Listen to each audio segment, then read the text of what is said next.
오늘 우리에게 허락해 주시는 하나님의 말씀 누가복음 15장 3절부터 7절까지의 말씀입니다.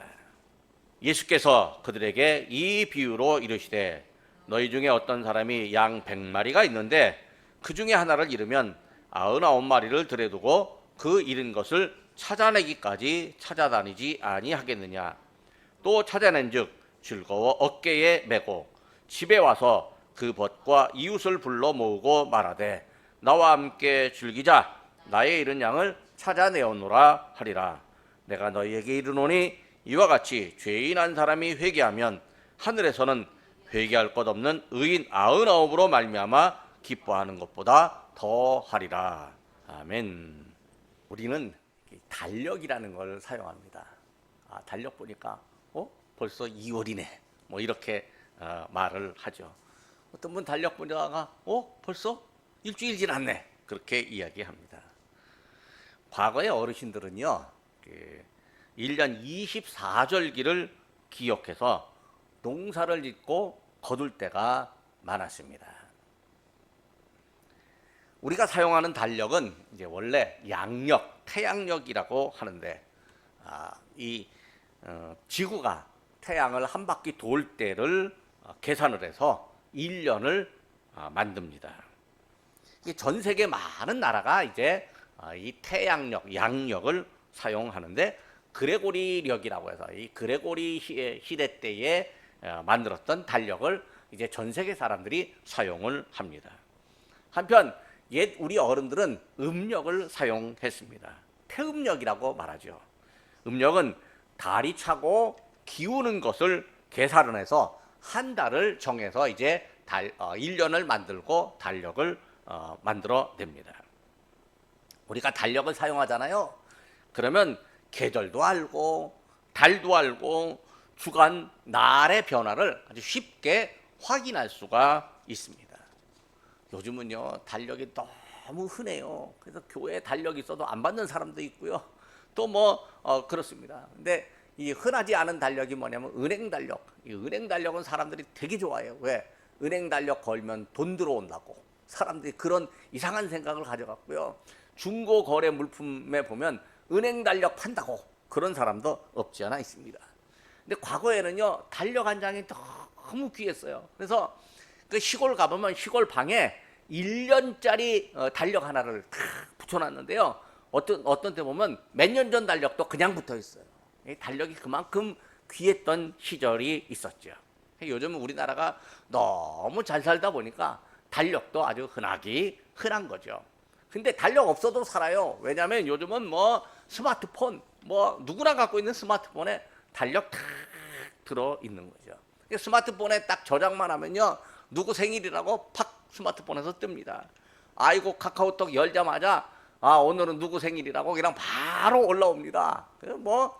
이 생일도 확인하기 쉽고 기념일도 확인하기 쉽고 아주 이 달력이 얼마나 사람을 편리하게 하는지 모릅니다. 달력이 있으니까요 즐거운 일, 어려웠던 일 기억할 수도 있고요. 또 앞날을 계획하고 준비할 수도 있습니다. 교회는요 그러면 어떤 달력을 사용할까요? 교회는 교회력이라는 달력이 따로 있습니다. 교회에는 크게 두 가지 절기가 있는데 12월 25일 성탄절 그리고 3월과 4월에 있는 부활절입니다. 부활절이 지나서 성탄절이 오기까지 오순절도 있고 추수감사절도 있습니다. 우리가 알다시피 성탄절은 양력으로 계산해서 12월 25일입니다. 그런데 이제 부활절은 음력으로 계산하기 때문에 해마다 달라집니다. 제일 빠를 때는 3월 22일이고 가장 느릴 때는 3월 25일 어떤 주일에 부활절을 지킵니다. 올해는 부활절이 3월 31일입니다. 이 부활절 이전에는요 예수님께서 부활하시기 전에 고난을 받으셨으니까 예수님의 고난을 생각하는 기간이 있습니다. 이 기간을 교회력에서는 전통적으로 사순절이라고 말합니다.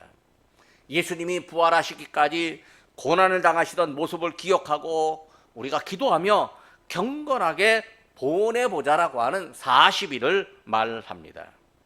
주일을 제외하고 40일이니까 수요일부터 부활절 전날 토요일까지입니다. 지난주 2월 14일이 사순절 시작하는 첫째 날이었습니다. 특별히 사순절을 시작할 때는요, 사람들이 예수님 앞에 내가 죄인입니다 라고 하는 것을 고백하고 죄인의 표시를 내느라고 가끔 죄를 머리에 뿌리는 그런 의식을 행하기도 합니다. 그래서 애쉬 엔지데이, 죄의 수요일이라고 말합니다. 죄의 수요일이 지나고 오늘이 사순절 첫째 주일입니다. 저는 이제 사순절 기간 7주일 동안 설교하려는 계획을 지난주에 이제 유인물로 나눠 드렸습니다.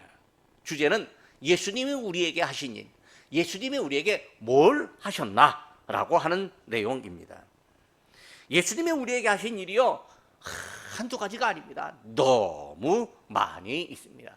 쓰려고 해도 다 쓸 수가 없고요, 말하려고 해도 다 말할 수 없습니다. 그걸 열거하려면 시간이 부족합니다. 또 그런데 그걸 열거하는데 그 필요한 우리의 실력도 못 따라갑니다. 하지만 우리는 할 수 있는 대로 예수님께서 우리에게 하신 일을 찾아보려고 합니다. 그래서 이번 사순절 주일마다 예수님이 우리에게 하신 일을 기억해 봅니다. 오늘은 예수님께서 우리를 찾으시는 이야기를 하려고 합니다. 오늘 본문은 예수님께서 비유로 하신 내용입니다. 누가복음 15장에 비유가 3가지가 있는데 3가지가 다 비슷한 이야기입니다. 뭐냐면 잃어버린 것을 찾는 내용입니다. 첫째 이야기는 잃어버린 양을 찾는 목자, 두 번째 이야기는 잃어버린 돌을 찾는 여인, 세 번째 이야기는 집을 나간 아들이, 잃어버린 아들이 돌아온 것을 기뻐하는 아버지의 이야기입니다. 이 모든 이야기가 잃어버린 것을 찾는 이야기입니다. 얼마 전 제가요, 필요해서 USB 허브라고 하는 걸 샀습니다. 이 USB가 뭐냐면 컴퓨터에 꼽아갖고 데이터를 읽어드리는데, 컴퓨터에 이 꼽는 게 하나밖에 없으니까 데이터를 읽어드리려면 그 하나가 4개로 만들어주는 그런 허브가 있습니다. 한국에서는 그거 하나 사려면 한 10,000원 되는데 웬걸요, 중국의 직구 사이트를 보니까 2,000원밖에 안 하는 거예요. 그래서 그걸 샀어요. 그리고 이제 어딘가 잘 쓰겠다고 아주 잘 챙겨 두었는데 막상 쓰려고 하니까 아이고, 이게 아무리 찾아도 안 보이는 거예요. 집에 창고, 서랍, 또 제 가방 죄 뒤져봐도 안 나옵니다. 이거 교회 놨나? 교회에 놓았나? 그래갖고 교회에다가 놓고 교회 저 사무실 저 안에, 아이고 아무리 뒤져봐도 이게 안 나오는 거예요. 못 찾으니까 이거 포기하자. 필요하면 나중에 또 뭐 사지 뭐, 그렇게 생각을 했습니다. 그런데요, 자동차 뒷좌석에서 이제 뭘 놓고 꺼내려다가 탁 보니까 뒷좌석 문 옆에 뭔가 하얀 게 하나 보여요. 그래서 이게 뭐지 하고 딱 보니까 제가 잘 챙겨두었던 그 USB 허브가 거기서 나오는 거예요. 아이고, 제가 잘 챙겨두었는데요, 눈에 안 보인다고 못 찾은 거예요. 근데 그거 찾았는데 아이고, 기분이 좋더라고요. 잃어버린 거 찾았다고 기분이 좋았습니다. 물건 하나 잃어버려도요, 이렇게 열심히 찾습니다. 사실 흔한 물건은 잊어버려도요, 또 살 수 있습니다. 번거롭고 속상하기는 해도요, 물건 하나 잃어버렸다고 해서 인생의 쓰라림을 겪지는 않습니다. 물건 하나 잃어버렸다고 해서 인생의 쓰라린 그런 상처가 되지는 않습니다. 하지만요, 사람은 다릅니다. 내가 사랑하는 사람이 내 눈앞에서 갑자기 사라졌다. 이게 얼마나 마음이 아프겠습니까? 물건과 달리 사람은요, 잃으면 찾기가 어렵습니다. 물건과 달라서 사람의 생명은요, 한 번 잃으면요, 이건 못 찾습니다. 사람과의 관계도요, 한 번 깨지고 나면요, 회복하기가 쉽지 않습니다. 사람들에게 이 알려지는 나의 이 이미지, 대중들이 나를 알고 있는 것도요, 좋은 이미지로 갖고 있으면 이게 한꺼번에 떨어질 수도 있지만 나쁜 이미지 갖고 있잖아요. 그거 회복하려면 시간 엄청나게 걸립니다. 우리 예수님께서 우리를 찾아오셨습니다. 우리가 필요해서 찾아오셨을까요? 우리가 귀하기 때문에 찾아오셨을까요? 맞습니다. 그런데요, 예수님이 우리에게 찾아오시는 것은요, 예수님이 우리를 만나주시고 위로해 주시고 내가 너의 사정을 안다고 말씀해 주시고 예수님께서 우리를 감싸 주시고 예수님께서 우리에게 예수님의 품 안이 얼마나 안심되고 기쁘고 평안한지 모르겠습니다 라고 하는 그런 고백이 나오도록 환경을 만들어 주려고 우리 예수님이 우리를 품에 안아 주시려고 찾아오셨습니다. 그리고 예수님께서 우리가 필요하다고 말씀하실 때가 있습니다. 우리의 능력이 출중해서요, 우리가 세상에서 여러 가지 할 줄 아는 게 많기 때문에 예수님이 내가 너 필요하다 그렇게 말씀하실까요? 그런 경우도 있을지 모릅니다.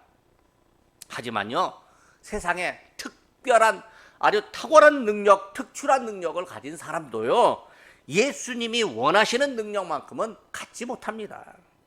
그런데도 예수님은요, 우리를 필요로 해서 찾아오십니다. 예수님이 사역 초기에 갈릴리 바닷가를 거니셨습니다. 거기서 물고기 잡는 어부들을 보셨습니다. 어부 이름은 시몬 베드로와 그의 형제 안드레입니다. 예수님께서 어부를 부르십니다. 마태복음 4장 19절입니다. 나를 따라오라. 내가 너희를 사람 낚는 어부가 되게 하리라. 예수님이 사람을 찾고 사람을 필요로 하시고 사람을 부르시는데 당신과 함께할 동역자, 당신의 사역을 이어갈 제자로 불러주십니다. 그러면요, 베드로와 안드레 형제가 예수님의 마음에 들만한 성품, 성격, 또 능력 갖고 있었을까요? 그렇지 않습니다. 베드로는요, 성질이 급해갖고 말에 실수가 많은 사람이었습니다. 안드레는 조용해갖고요, 평소에는 있는지 없는지 보이지도 않았습니다. 두 사람 다 장점도 있고 단점도 있습니다. 그런데 예수님은요, 사람의 장점이나 단점을 보기보다는 그가 미래에 예수님과 함께 할 수 있는 일이 무엇인가, 그 일을 보셨습니다. 사람은요, 다른 사람의 장점, 단점 이런 거 봅니다. 그리고요, 장점을 바라보기보다는요, 단점을 더 많이 보는 게 사람입니다. 그래서 그 사람은 그래, 그 사람은 그렇게 해. 그리고 단점을 많이 봅니다. 자기도 자기 단점도 많이 보이는 게 사람입니다. 그런데요, 예수님은 그의 장점, 단점을 보기보다는 그가 미래에 어떤 일을 할 수 있을까? 미래에 우리 주님과 함께 어떻게 살아갈 수 있을까? 그 미래를 바라보게 하시고 미래를 향한 발걸음을 내딛도록 하셨습니다. 예수님이 나를 따라오라, 이 말씀은 나와 함께 미래를 향해서 가자, 내 손 붙잡고 가보자, 그렇게 말씀하는 것이죠. 예수님이 사람을 찾을 때가 이렇습니다. 예수님은 능력을 보기보다는 그의 형편, 그의 처지, 그가 가진 것, 그것 보기보다는 그 사람 자체를 하나님 나라의 미래에 사용하고자 하는 마음을 가지셨습니다. 능력은요, 키우면 됩니다. 또 환경도 세월에 따라 바뀔 수 있습니다.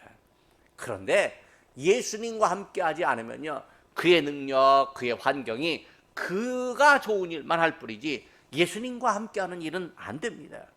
그래서 예수님은요, 제자들을 부르셨고 그들과 함께 다니시면서 가르치기도 하셨고 예수님의 사역을 보여주셨습니다. 예수님과 함께하는 기간 동안 제자들은요, 자기들도 모르게 능력이 자랍니다. 아이들이 학교에 가잖아요.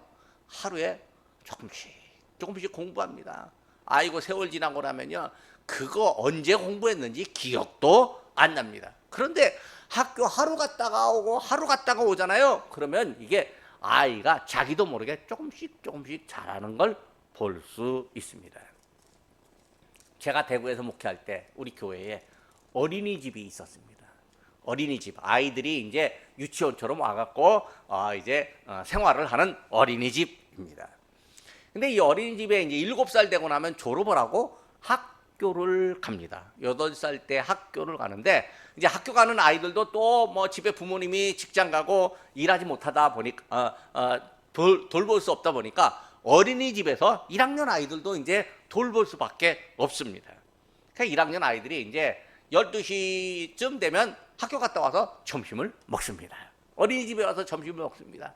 가만히 보면요, 3월 달에 1학년 입학할 때는요, 아이고 천방지 죽입니다. 그런데요, 한 학기 지나고 나면 아이들이요 엄청 이 질서를 알고 이 성숙해짐을 볼 수가 있습니다. 또 한 학기 지나서 2학년 올라갈 때 보면요, 1년 전하고 완전히 다른 게 내 눈에 보입니다. 제 눈에. 그러면요, 저는 보는데 그 아이들은 잘 몰라요. 그러니까 세월이 지나면서 조금씩 성장하는데 어느 순간에 보면 야, 참 많이 컸다, 그렇게 알게 됩니다. 제가 몇 년 보니까 아이고 1학년 들어갈 때 천방지축 아이들이요 1년 지나고 나니까 훨씬 성숙해지고 2학년 올라갈 때 되니까 야, 참 애들이 듬직해졌다라고 하는 것을 확인하는 적이 많았습니다. 자기도 모르게 능력이 자라는 거죠. 예수님이 그리고 나서요, 어느 순간에 아이들도요 뭔가 탁 깨달아지는 게 있으면요 생각과 그리고 행동이 바뀌어 갑니다. 예수님은요 결정적으로 제자들에게 능력을 부여하실 때가 있었습니다.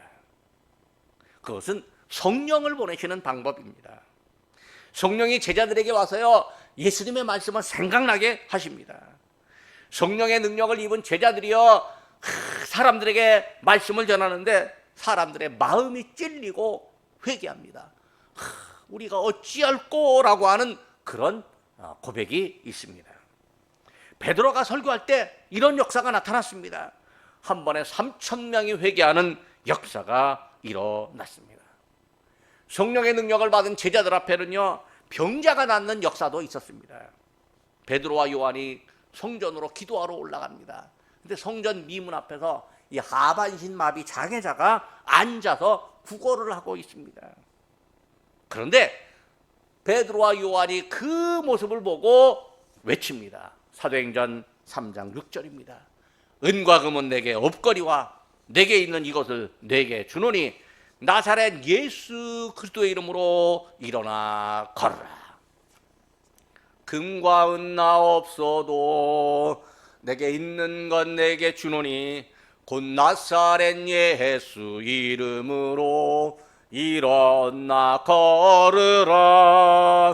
그는 걸었네 뛰었네 찬양했네. 그는 걸었네 뛰었네 찬양했네. 이런 역사가 일어났습니다. 왜 이런 역사가 일어날 수 있었을까요? 예수님이 그를 필요로 했고 쓰시려고 사람을 찾으셨기 때문입니다. 그러니까 능력보다는 먼저 사람 자체가 더 중요합니다. 왜냐하면 사람은요 하나님의 형상을 따라 지음받은 존재이기 때문입니다. 예수님은요 하나님의 형상으로 지음을 받은 사람들을 일단 귀하게 여기시고 중요하게 여기십니다. 귀한 사람, 당신을 따르는 사람에게 예수님께서 능력을 주십니다. 문제는요 우리 사람들입니다. 사람들이요 하나님의 뜻을 어기고 죄를 짓잖아요. 그러면 스스로 자기를 귀하다고 여기지 않습니다. 이 마귀가요 사람을 귀하게 여기지 않습니다. 사람의 속 안에 너는 별로 귀하지 않아. 그리고 너의 주변에 있는 어떤 사람 그거 봐. 그의 뭐 형편 말하는 것, 그의 뭐 모습 귀한 게 없잖아. 그렇게 생각을 넣어줘서 우리도 그걸 믿게 만들어 버립니다. 그리고 말하게 만들어 버립니다. 그러다 보면요 우리가 사람에게 상처를 주는 존재가 됩니다. 이게 뭐냐면요 마귀가 우리를 속임수를 쓰는데, 우리를 향해서 속임수를 쓰는데 우리가 깜빡하고 넘어가는 것입니다. 때로는요 욕심이 많아갖고 자기 자존감은 높아서 나를 귀하게는 여기는데 다른 사람은 아이고 귀하게 여기지 않아주는 사람도 있습니다. 그런데 예수님은요 하나님의 형상을 따라 지음받은 모든 사람들을 다 귀하게 여깁니다. 뭐 어떤 조건이든 사람이라면, 사람으로 태어났다면 우리 예수님은 다 귀하게 여겨 주십니다. 아이들 노래가 이런 노래가 있습니다. 하나님이 사랑하는 아이들, 빨간 애나 노란 애, 까만 애나 하얀 애, 모두 사랑하네 예수님. 그러니까 모두 사랑하는 거죠. 예수님께서 사람을 찾으시는 이유가 사람을 귀하게 여기시기 때문입니다. 예수님이 우리를 교회로 불러주시는 이유, 우리를 귀하게 여기시기 때문입니다.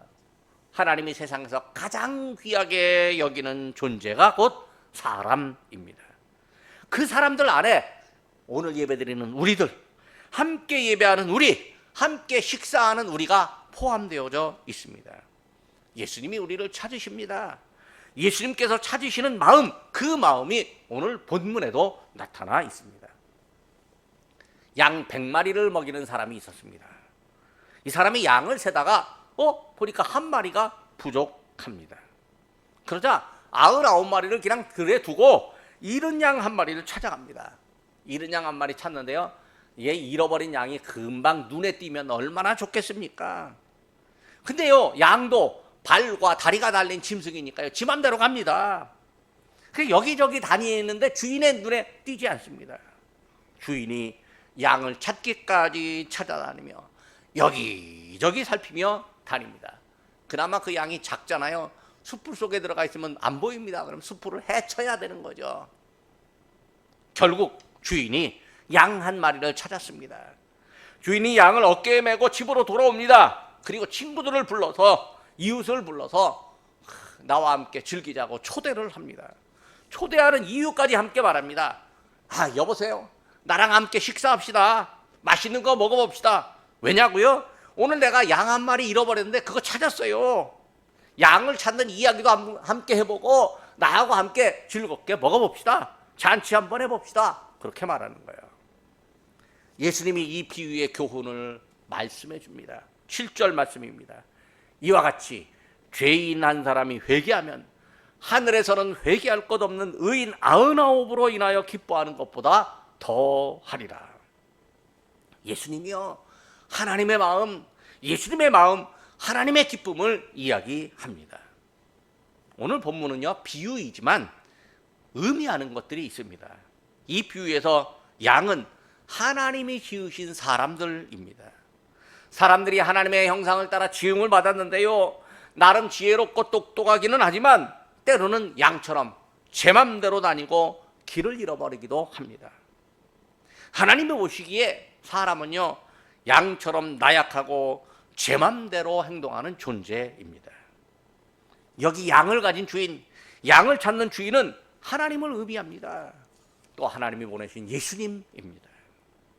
주인이 양을 찾으려고 수고하듯이요, 예수님도 우리를 찾으려고 수고하십니다. 예수님이 세상에 오셨고 사람들을 찾으시고 부르셨습니다. 예수님이 지상사역을 마치시고 하늘로 오르셨지만 예수님은 여전히 사람들을 찾으십니다. 양처럼 연약하고 때로는 길을 잃고 방황하고 방랑하는 사람들을 예수님께서 찾아주십니다. 주인이 양을 찾아 나서는 데는요, 두 가지 정도 기억할 것이 있습니다.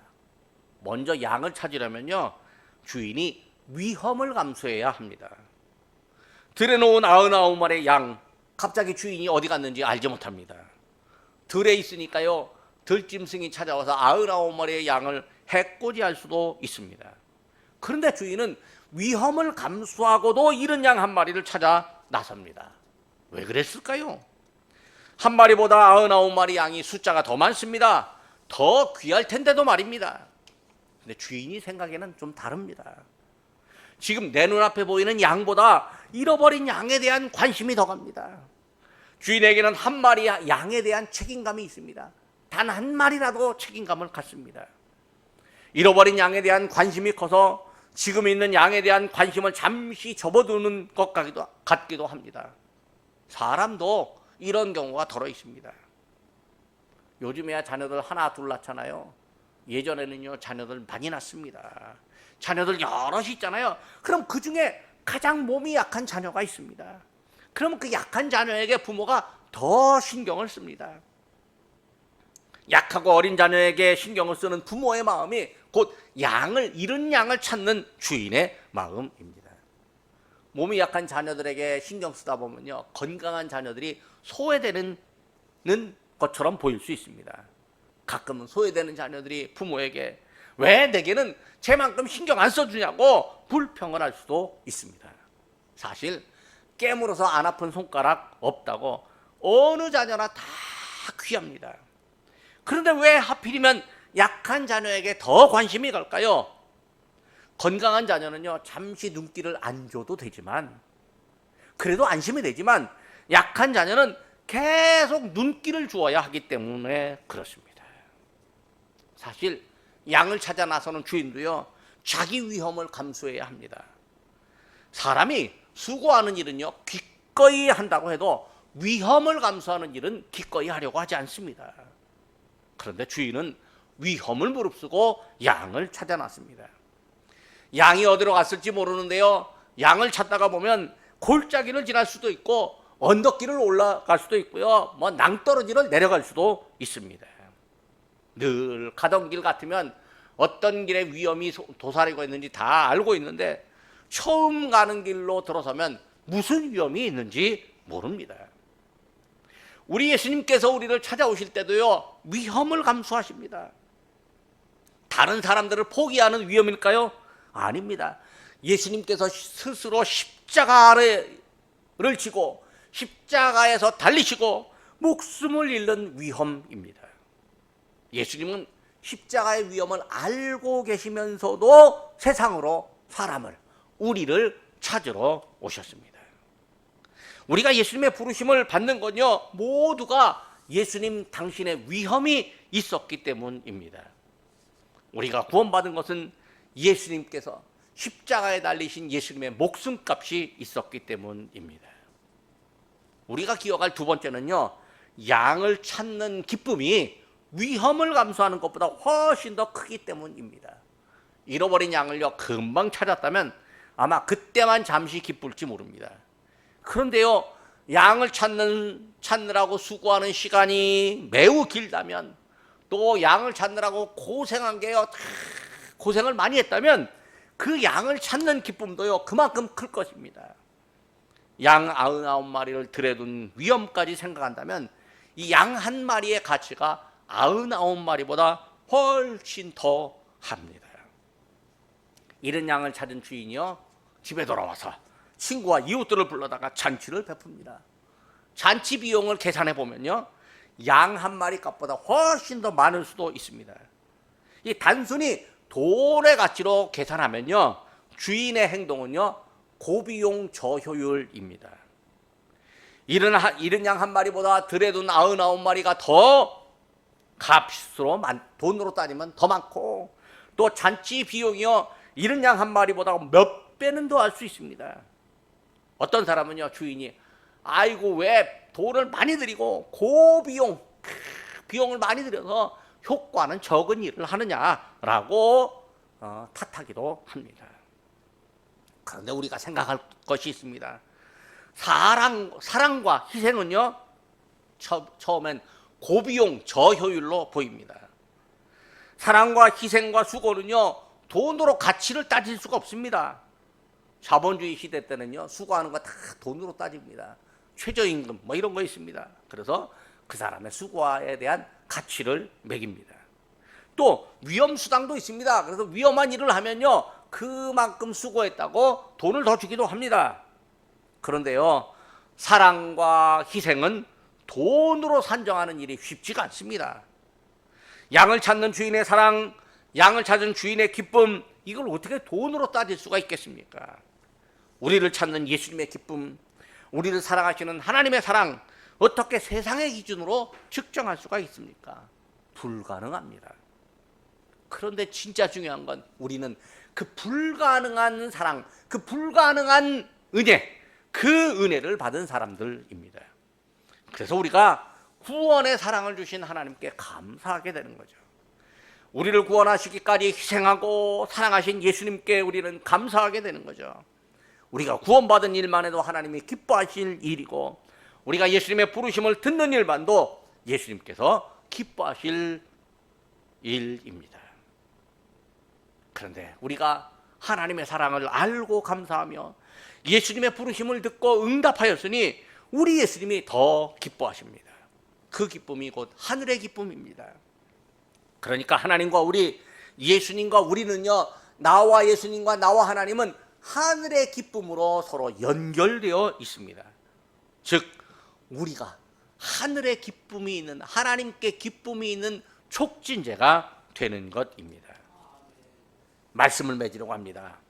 사순절에 우리가 예수님을 기억합니다. 우리가 기억하는 예수님은요, 우리를 찾으러 오신 예수님입니다. 예수님은 우리를 찾으러 오심을 기뻐하십니다. 우리를 찾는 일을 기뻐하시고 우리를 찾으셨을 때 하나님 아버지와 함께 기뻐하십니다. 우리가 어쩌다 길을 잃기라도 하면 불쌍해서 찾을 수 있는데, 이게 어쩌다 실수로 해도 찾을 수 있는데, 일부러 엉뚱한 길로 가고 말도 안 듣고 내 맘대로 다른 길로 간다면 주인은, 사람은 찾지도 않고 내버려둘 수도 있을 것 같습니다. 그런데 우리 예수님이 찾아 나섭니다. 잃은 양을 찾아 나섭니다. 왜? 양 한 마리가 귀하기 때문입니다. 양을 사랑하기 때문입니다. 예수님이 우리를 찾으시려고 당신의 위험을 감수하셨습니다. 사랑하면요, 위험도 감수합니다. 비록 위험이 있지만 찾는 기쁨을 먼저 생각합니다. 사랑하면 기쁨을 생각합니다. 사랑 자체가 기뻐하는 일입니다. 그리고 우리를 찾았을 때 하늘나라의 기쁨이 있다, 우리 예수님이 말씀하십니다. 예수님이 우리를 찾으셨습니다. 그리고 지금도 사람을 찾고 계십니다. 그래서 우리가 예수님께서 찾는 사람을 함께 찾고 그들이 예수님께 오기를 원합니다. 그들이 예수님께 오면 우리도 우리 예수님과 함께 기뻐합니다. 기도하겠습니다. 부름을 받을 만한 자격이나 능력이 없어도 하나님의 형상대로 지음받았음을 귀하게 여기고 불러주시는 하나님 아버지, 저희는 하나님으로부터 버림받은 본질상 진노의 자녀들이었습니다. 그러나 하나님은 진노의 불을 내리시기보다 생명의 샘물을 주시기 원하여서 예수님을 저희에게 부르시고 저희를 다정한 음성으로 부르시며 부르심에 응답하게 하시니 감사합니다. 부르심에 응답한 저희를 하나님의 자녀, 하나님의 백성으로 삼아주시니 감사합니다. 나의 나된 것은 모두 하나님의 은혜라고 고백한 사도처럼 부름을 받고 하나님의 자녀와 백성 된 것이 모두 하나님의 은혜인 줄로 믿고 감사드립니다. 하나님께서 저희를 부르시는 일에는 아들의 희생과 수고가 따름을 저희가 압니다. 예수님이 십자가에 달리시는 위험을 알면서도 저희를 부르시는 일에 아버지 하나님의 뜻에 순종하셨고 저희는 그 은혜를 입었으니 무한 감사를 드립니다. 위험을 감수하는 것보다 우리를 찾으시고 부르시며 품에 안아주시는 기쁨이 훨씬 더 크기 때문에 예수님께서 순종하셨음을 저희가 믿습니다. 예수님의 순종의 열매로 저희가 하나님의 자녀로 살아갑니다. 이제 사순절에 사람을 찾으시는 주님의 뜻을 깨닫고 더 많은 사람들이 주님의 음성을 듣고 주님을 따르는 역사가 있게 하옵소서. 예수님의 이름으로 기도드립니다. 아멘.